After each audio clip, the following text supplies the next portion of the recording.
Wahi wabarakatuh.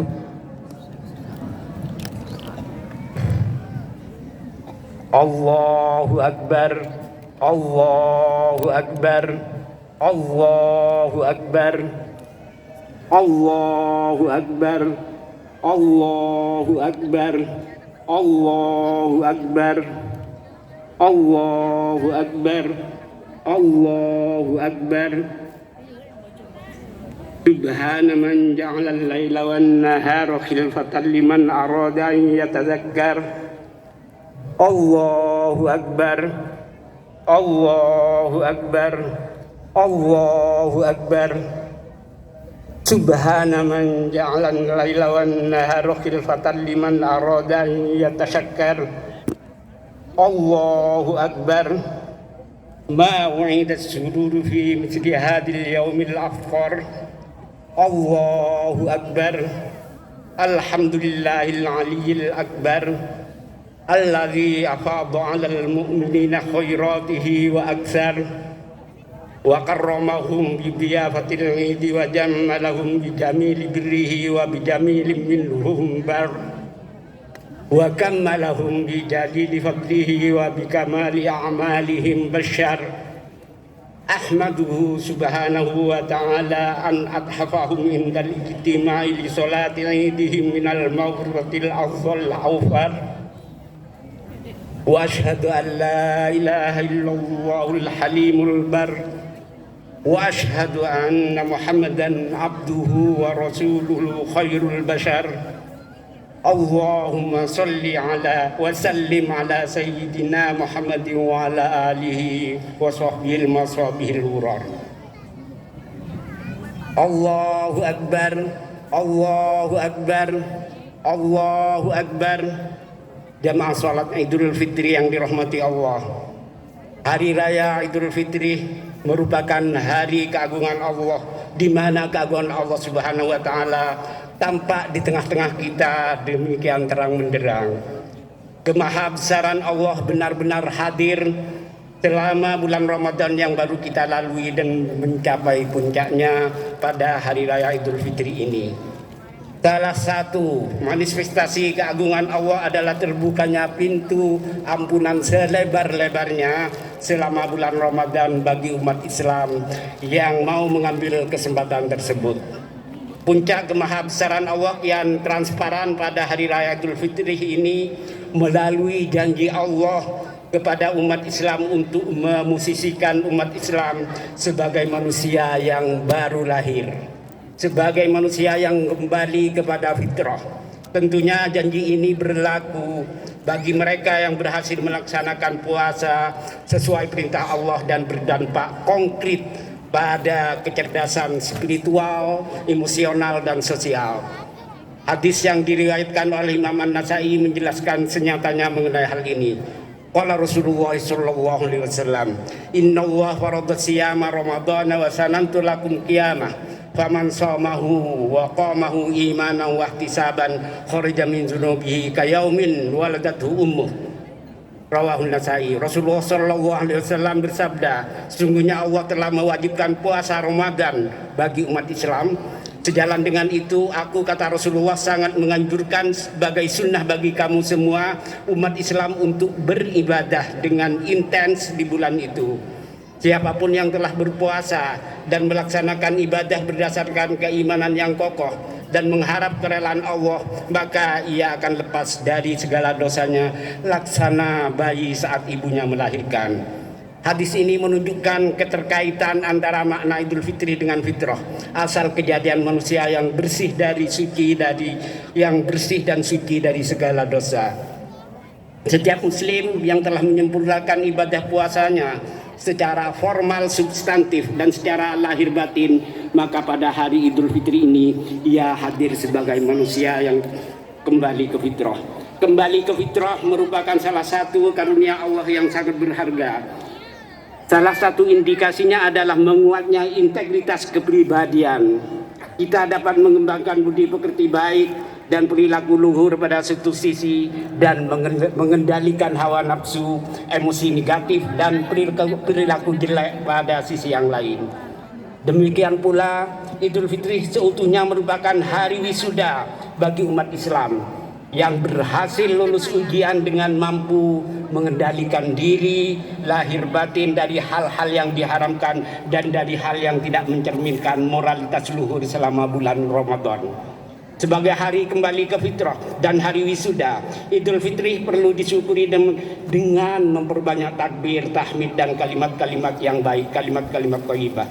Dalam bingkai itu semoga kita umat Islam, khususnya seluruh jamaah sholat Idul Fitri di Masjid Istiqlal ini, termasuk orang yang kembali ke fitrah dan berhasil menjadi wisudawati terbaik.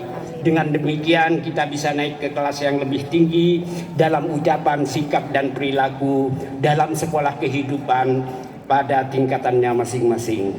Namun terlepas apapun capaian yang telah kita raih, kesungguhan upaya kita yang telah kita lakukan perlu disyukuri tidak hanya dengan pengakuan hati dan ungkapan lisan, tapi juga dengan tindakan yang implementatif dan transformatif.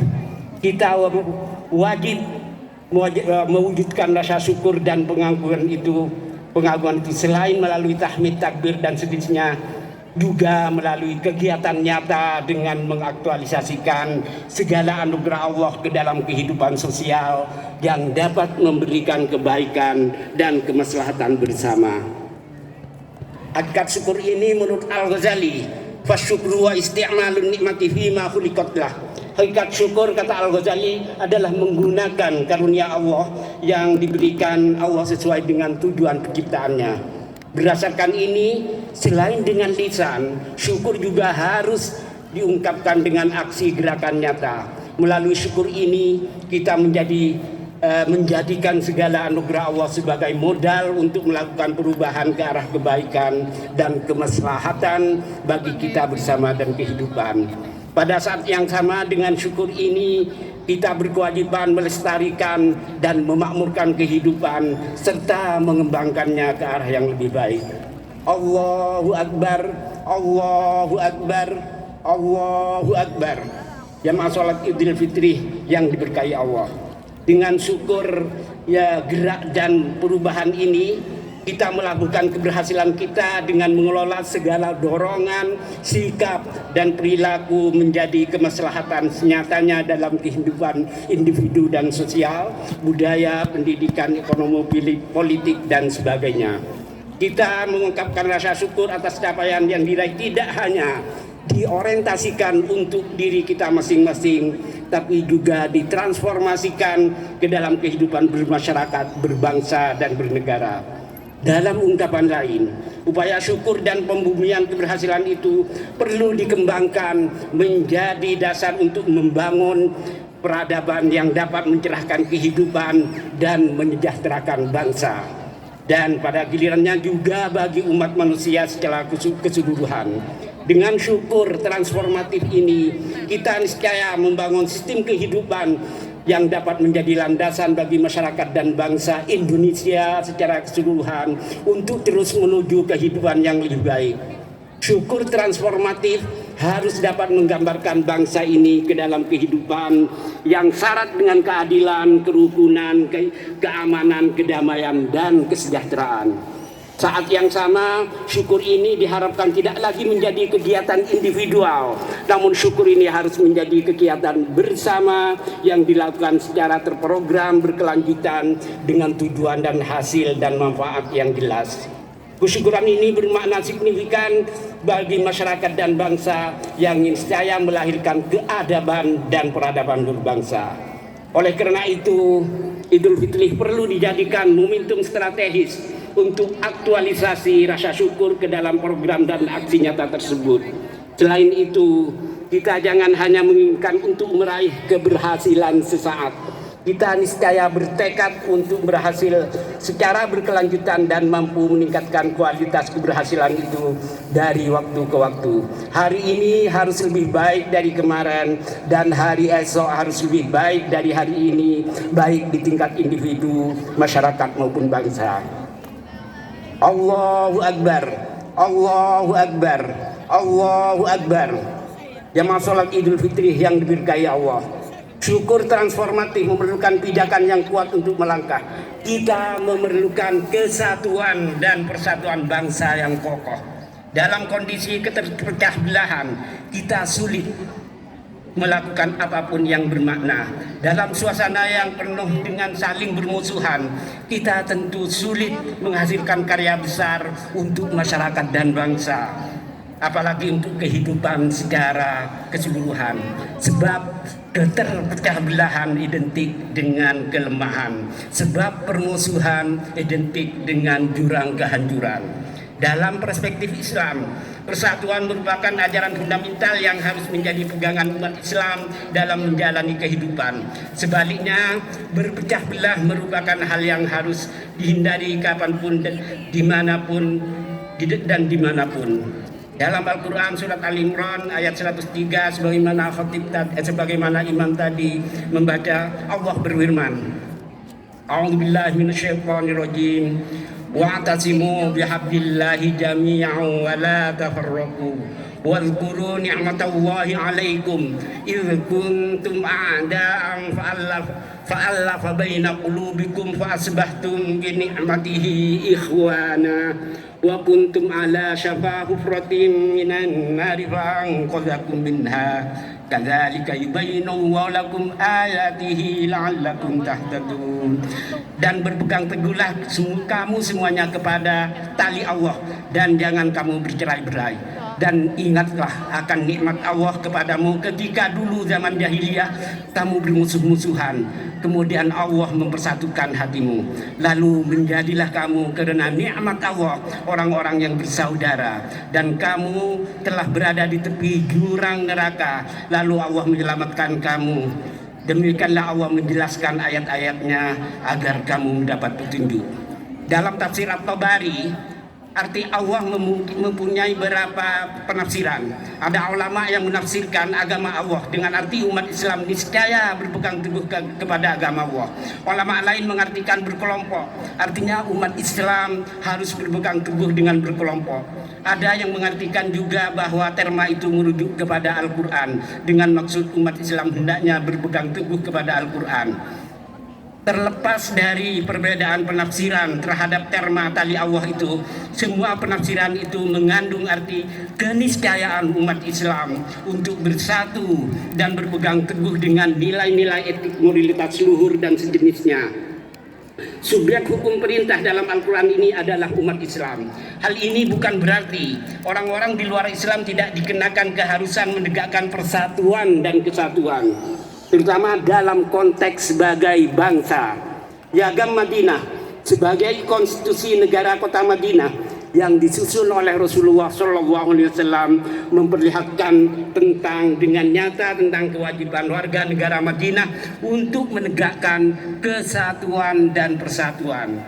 Dalam salah satu pasal di konstitusi Madinah disebutkan sebagai berikut: Wa inna Yahuda bani Aufin ummatan ma'al mu'minin lil yahudi dinuhum wa lil muslimina dinuhum mawalihim wa anfusuhum illa man zalama wa azima fa innahu la yutih illa nafsahu wa ahla baitih. Kaum Yahudi dari Bani non-muslim dari Bani Auf adalah satu umat dengan mukminin. Bagi kaum non-muslim agama mereka dan kaum muslimin agama mereka. Juga kebebasan ini berlaku bagi sekutu-sekutu dan diri mereka sendiri, kecuali bagi yang zalim dan jahat. Hal itu hanya akan merusak diri dan keluarga mereka. Pasal tersebut menjelaskan bahwa umat Islam dan umat dari agama lain merupakan satu bangsa dalam negara kota Madinah. Selanjutnya pada pasal lain disebutkan wa inna 'alal yahudi nafaqatahum wa 'alal muslimina nafaqatahum wa anna bainahum nasra 'ala man haraba ahla hadhihi sahifah. Bagi non muslim ada kewajiban biaya dan bagi kaum muslimin ada kewajiban biaya. Mereka non muslim dan umat Islam harus saling tolong menolong, terutama dalam menghadapi serangan musuh warga kota Madinah. Dari konstitusi negara kota Madinah tersebut kita memahami bahwa unsur bangsa yang beragam, baik dari sisi suku, agama atau lainnya, tetap merupakan satu bangsa yang harus mengedepankan persatuan dan keharusan saling membantu satu dengan yang lainnya. Allahu Akbar, Allahu Akbar, Allahu Akbar. Jamaah sholat Idul Fitri yang diberkahi Allah, berdasarkan hal itu tidak ada pilihan lain bagi kita umat Islam dan unsur-unsur lain bangsa Indonesia selain meneguhkan kesatuan dan persatuan. Di atas kesatuan ini kita umat Islam yang harus didukung oleh umat lain melakukan syukur transformatif dengan mengaktualisasikan anugerah yang diberikan Allah ke dalam program dan amal nyata. Semua itu diarahkan dan ditujukan dalam rangka membangun dan mengembangkan peradaban yang bermakna dan memiliki manfaat signifikan bagi bangsa dan negara, bahkan dunia global secara umum. Sebagai contoh, kesempatan mudik silaturahim tidak cukup bersilaturahim kemudian selesai. Dari silaturahim dan halal bihalal kita perlu melakukan sesuatu yang bermakna bagi masyarakat dan bangsa, mulai dari pemberdayaan warga terutama yang selama ini tertinggikan hingga pengembangan desa. Demikian pula dengan kemampuan kita mengeluarkan zakat fitrah. Misalnya kita harus mengembangkannya sebagai program yang memastikan tiada lagi warga Indonesia dimanapun, siapapun dan kapanpun, khususnya di negeri ini yang merasa kelaparan. Semua itu niscaya diletakkan dalam bingkai-bingkai nilai etika moral luhur berupa keadilan, kejujuran, kedamaian dan sejenisnya. Dengan demikian awal dan akhir dari apa yang kita lakukan merepresentasikan keadaban yang memanusiakan manusia dan melestarikan kehidupan dengan segala keragamannya menuju peradaban yang mencerahkan. Aqulu qauli hadza wastaghfirullah li wa lakum wa lijami'il mu'minin wal mu'minat wal muslimin wal muslimat fastaghfiruhu innahu huwal ghafurur rahim.